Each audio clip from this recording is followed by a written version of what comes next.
G'day and welcome to Wine Week, episode 83. Well, more on that later. But I'm Danny. And I'm Brad. And you're actually going to kick us off this week, I'm going to start by having a look at a wine that I had a lovely little taste of when I was in the Barossa a few weeks ago. This is the Peter Lehmann Margaret Semillon. Now, this wine stood out for a couple of reasons. You would have thought Barossa, I'm going to do a Shiraz first. But no, this one stood out. This is an aged release. So this is actually a 2002. They hold this back a bit. Their best Semillon grapes each year go into this Margaret Reserve wine. But the best thing about it, again, is the price. Now, this is one of the best aged Semillons that you can get on the market, certainly from the Barossa Valley.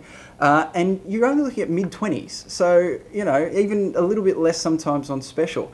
And great thing about it, they've already held it back for you, given it a few years bottle age. So it's already starting to develop those secondary characters that a good Australian Semillon can get, like some honeyed notes and some toasty characters that it gets from the oak. And it's becoming well integrated, but it's still got really fresh fruit behind it, which is a sign of a great wine. So look, I thought I'd kick it off with the Peter Lehmann. I'm going to have a look at a few other the Barossa wines over the next few weeks, but this Margaret Semillon is really worth your $25. It certainly is, and you know, great to see Barossa doing great aged Semillons, not just the Hunter, you know, and still just so inexpensive. Anyhow, next wine. This is the Gramps 2006 Grenache. Now, at the start of the show, I mentioned that this is Wine Week 83, and it's 83 weeks we've been running at this game, and not once yet have we done a straight Grenache. Now, why? Why would we be doing one now if we haven't done one in the entire time? You better tell us, Dan. Well, the answer is that there's kind of two camps when it comes to Grenache. There's the irrigated Grenache where, you know, guys pulling out water out of the rivers or trucking it in and throwing loads of water onto the vines, building these huge masses of grapes, throwing them into the bottles and giving you basically alcoholic cordial. But then there's the other, you know, side of the coin.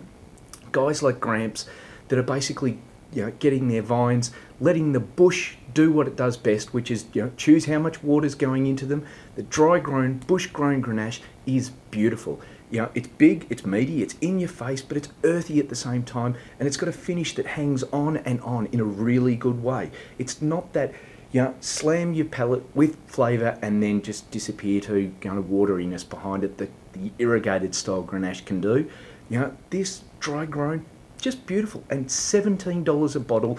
This is a winner. Now, you know, it may be that Grenache is one of those grapes that's going to really shine during the drought years in Australia, and there's no doubt that 06, 07, and looking at the moment like 08 is going to be a drought year. So Grenache is something that you need to get on board now, really understand, wrap your laughing gear around that. It's a beauty. Yeah, look, I had some great dry-grown Grenache while I was in the Barossa a few weeks ago, and some a little bit more expensive than this, like some of the Torbreck ones, but fantastic wine. So. I'm going to finish by switching back to Victoria now and actually going to finish off with a Pinot. We've been trying to do a few more Pinots, given that it's been a little bit remiss of us not to do as many. But look, this is a winery at the top of its game with this, and it's Yering Station. Now, this is one that we're having a look at here is a 2006 Pinot Noir. It's not the Reserve Pinot Noir, which is excellent as well. But this one, again, great thing about it is the price. Recommended retail is about the sort of mid-20s, but there's a bit of a bidding war at the moment because Halliday's just come out and given this some great points in his new wine companion. And you can pick this up at $20 a bottle in a lot of retailers at the moment, which at that price probably makes it one of the best value Pinot Noirs you can buy in Australia, without doubt. And certainly coming out of the Yarra Valley and, you know, anywhere in Victoria, it's a great drop. And look, so for someone who's not looking for something as big as, say, your Shiraz and your Grenache, for example, and Cabernets that we have had a look at, Pinot Noir is a bit lighter bodied, but not lacking on the flavour or anything here, and it's really good value at around the sort of $20 to $25 mark. Yeah, I love a good Pinot, and I especially love a good Pinot that comes in at under $25. That's a bargain in my terms. Anyhow, that's it for this week on Wine Week. We'll see you all again next week. See you next week.